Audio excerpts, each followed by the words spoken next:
بسم اللہ الرحمن الرحیم۔ السلام علیکم ورحمۃ اللہ وبرکاتہ۔ نور اسلامک ٹیچر کے معزز ناظرین و سامعین، امید ہے آپ سب خیریت سے ہوں گے۔ میری دل سے دعا یہ ہے کہ اللہ رب العزت آپ کی تمام تر ضروریات اور حاجات کو اپنے غیب کے خزانوں سے ہمیشہ پورا فرماتا رہے، اور میرا اللہ آپ کو ہر ظالم کے ظلم سے، شریر کے شر سے، حاسد کے حسد سے ہمیشہ محفوظ رکھے، آمین یا رب العالمین۔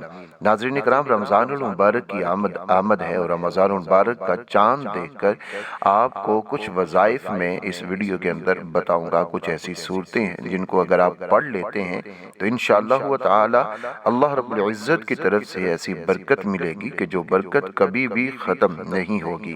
تمام حاجات اور ضروریات پوری ہوں گی، خیر و برکت اللہ رب العزت کی طرف سے عطا ہوگی، اور جتنے بھی نیک مقاصد ہیں آپ کے، ان تمام مقاصد میں آپ کو ہمیشہ کامیابی رہے گی انشاءاللہ تعالی۔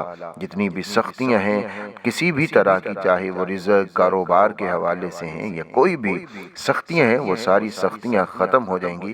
رزق کی تنگی سے آپ ہمیشہ محفوظ رہیں گے، کبھی بھی رزق کی تنگی نہیں ہوگی، اور سارا سال آپ کے رزق میں وسعت ہوگی، کاروبار بڑھتا چلا جائے گا، تمام مصیبتوں سے آپ کی حفاظت ہوگی انشاءاللہ تعالی، اور رزق میں برکت اسی طرح ہوگی کہ جس طرح اونچائی سے تیزی کے ساتھ پانی زمین کی طرف گرتا ہے۔ بس آپ نے اس بات کو مکمل سمجھنا ہے، اور سمجھ کے آپ نے جس طریقے سے میں بتاؤں اسی طریقے سے آپ نے یہ عمل کر لینا ہے۔ ناظرین اکرام، رمضان المبارک سے پہلے یہ عزم کر لیجئے کہ ہم نے اس ماہ مبارک کو اللہ رب العزت کی رضا کے لیے گزارنا ہے، اور اللہ رب العزت کی خوشنودی ہم نے اس میں حاصل کرنی ہے۔ رحمت، مغفرت اور بخشش کو ہم نے ڈھونڈنا ہے اور حاصل کرنا ہے۔ خوب دعاؤں کا اہتمام بھی کرنا ہے، نیک اعمال جتنے بھی ہیں ان کو زیادہ سے زیادہ کرنے کی کوشش کرنی ہے، اور برے اعمال سے محفوظ رہنے کی کوشش کرنی ہے۔ سب سے پہلے تو جب چاند نظر آ جائے، نیا چاند آپ خود دیکھ لیں یا پھر آپ کو خبر مل جائے، تو آپ نے دعا پڑھ لینی ہے، جو کہ نیا چاند دیکھنے کی دعا ہے۔ اس کو ہر مہینے ہی جب نیا چاند نظر آئے یا نئے چاند کی خبر مل جائے تو آپ ہر مہینے ہی پڑھ لیا کریں۔ یہ سکرین کے اوپر ہے، اس کا آپ سکرین شاٹ لے لیجئے گا، اپنے پاس محفوظ کر لیجئے گا۔ میں بتا دوں کہ یہ مختلف الفاظ میں ملتی ہے، جس طرح یہ میں بتا رہا ہوں اس طرح بھی ملتی ہے، اور اس میں چند الفاظ کی تبدیلی کے ساتھ بھی یہ دعا موجود ہے۔ بہرحال آپ یہ بھی پڑھ سکتے ہیں، اگر دوسری دعا آپ نے یاد کی ہے تو وہ بھی آپ پڑھ سکتے ہیں، چند الفاظ کی تبدیلی ہے بس۔ اللہم اہللہ علینا بالیمن والایمان والسلامت والاسلام ربی وربک اللہ۔ آپ کو اس طرح دوسری دعا بھی ملے گی جس میں اللہم اہلہ علینا بالامن والایمان کے الفاظ ہیں، تو آپ وہ بھی پڑھ سکتے ہیں اور یہ بھی پڑھ سکتے ہیں، دونوں دعاؤں میں سے جو چاہے آپ پڑھ سکتے ہیں۔ اب آپ نے جب رمضان المبارک کا چاند دیکھ لیا ہے تو اب آپ نماز مغرب ادا کریں گے، تو اس کے بعد آپ نے یہ تین کام کر لینے ہیں۔ تین صورتیں ہیں قرآن مجید کی، ان کو آپ نے پڑھ لینا ہے۔ سب سے پہلے تو آپ نے سورۃ الملک کو پڑھ لینا ہے، 29ویں پارے میں ہے، تبارک الذی بیدہ الملک۔ یہ سورہ مبارکہ 30 آیات ہیں اس کو ضرور پڑھ لیجئے گا۔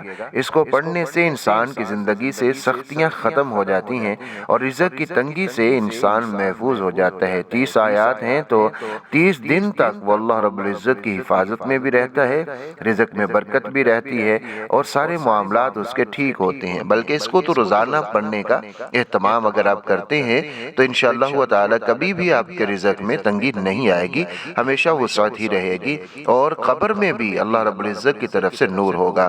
دوسرے نمبر کے اوپر سورۃ الفتح ہے، یہ 26ویں پارے میں ہے، اس کو آپ نے 3 مرتبہ پڑھ لینا ہے۔ سورۃ الفتح 26واں پارہ 3 مرتبہ آپ نے اس کو پڑھنا ہے۔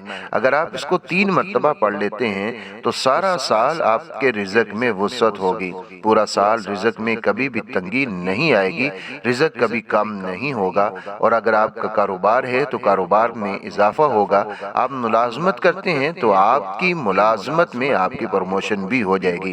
اور اسی طرح سورۃ الفتح کو اگر سفر کے دوران پڑھ لیا جائے تو انسان سفر کی سختیوں سے، مصیبتوں سے، آفتوں سے، پریشانیوں سے محفوظ رہتا ہے۔ تو یہ تمام مصیبتوں سے حفاظت کے لیے انتہائی مفید اور مجرب ترین سورہ مبارکہ ہے سورۃ الفتح، 26واں پارہ۔ تو اس کو بھی آپ نے 3 مرتبہ پڑھ لینا ہے، سورۃ الملک کو 1 مرتبہ اور سورۃ الفتح کو 3 مرتبہ۔ اور اس کے ساتھ ایک اور مبارک سورت ہے، وہ مختصر سورت ہے، اس کو آپ نے مغرب کے بعد ہی 21 مرتبہ پڑھ لینا ہے۔ اگر آپ اس سورہ مبارکہ کو 21 مرتبہ پڑھتے ہیں جو 30ویں پارے میں ہے، سورۃ القدر، انا انزلناہ فی لیلۃ القدر، یہ سورہ مبارکہ اگر آپ 21 مرتبہ پڑھ لیتے ہیں مغرب کی نماز کے بعد تو انشاءاللہ تعالی رزق میں برکت اسی طرح آئے گی، اتنی تیزی کے ساتھ آئے گی جیسے بلندی سے پانی تیزی کے ساتھ زمین کی طرف، نچائی کی طرف آتا ہے، اسی طرح اللہ رب العزت کی خزانوں سے آپ کے لیے رزق میں برکت آ جائے گی انشاءاللہ تعالی۔ آپ دوبارہ سن لیں، یہ 3 صورتیں ہیں۔ سورۃ الملک یہ 29ویں پارے میں ہے، تبارک الذی بیدہ الملک، اور سورۃ الفتح یہ 26ویں پارے میں ہے۔ سورۃ الملک کو 1 مرتبہ پڑھنا ہے اور سورۃ الفتح کو 3 مرتبہ پڑھنا ہے، اور سورۃ القدر یہ 30ویں پارے میں ہے، اس کو آپ نے 21 مرتبہ پڑھنا ہے۔ پھر آپ اپنی ضروریات اور حاجات کے لیے اللہ رب العزت سے دعا کیجئے کہ یا اللہ میرے رزق میں برکت عطا فرما، کاروبار میں وسعت عطا فرما، یہ جو بھی آپ کی حاجت ہے، آپ کی ضرورت ہے، اس کی آپ نے دعا کر لینی ہے۔ اور ناظرین اکرام، رمضان المبارک کے اندر آپ نے اس بات کا ضرور خیال رکھنا ہے کہ ایسے اعمال جو اللہ اور اللہ کے رسول صلی اللہ علیہ وآلہ وسلم کو ناپسند ہیں، ان اعمال سے بچ کے رہنا ہے، کیونکہ یہ مہینہ رحمت کا بھی ہے، برکت کا اور مغفرت کا بھی ہے۔ اس ماہ مبارک کے اندر اجر و ثواب بڑھ جاتا ہے ہر چیز کا۔ کچھ ایسی تسبیحات ہیں جن کا کرنا ہمارے لیے ضروری ہے، جیسے درود شریف کی تسبیحات، استغفار کی تسبیحات، سبحان اللہ و بحمدہ سبحان اللہ العظیم، اس کی تسبیح کیا کریں۔ تو یہ وہ نیک اعمال ہیں کہ جن کو کرنے سے انشاءاللہ تعالی رمضان المبارک کے اوقات ہمارے لیے قیمتی ہو جائیں گے۔ اور قرآن مجید کی تلاوت کا اہتمام ضرور کیجئے، چاہے ہر نماز کے بعد کی ترتیب بنا لیں کہ ہر نماز کے بعد میں نے 3، 4 یا 5 رکوع ضرور تلاوت کرنے ہیں، یا پھر صبح، دوپہر، شام کی ترتیب بنا لیں کہ میں نے کوئی آدھا پارہ، پون پارہ یا 1 پارہ میں نے صبح پڑھنا ہے، 1 پارہ میں نے دوپہر کو، 1 پارہ میں نے شام کو پڑھنا ہے۔ اگر آپ اس طرح کی ترتیب بنائیں گے تو دیکھیے ایک دن میں بڑی آسانی کے ساتھ آپ 3 سپاروں کی تلاوت کر لیں گے۔ جتنا قرآن مجید کی تلاوت ہم کریں گے، جتنا قرآن مجید کو ہم پڑھیں گے رمضان المبارک میں، اتنا زیادہ اجر و ثواب ہمارے حصے میں آئے گا، کیونکہ ایک نیکی کا ثواب 70 گنا، 100 گنا اللہ رب العزت کے خزانوں سے بڑھ جاتا ہے۔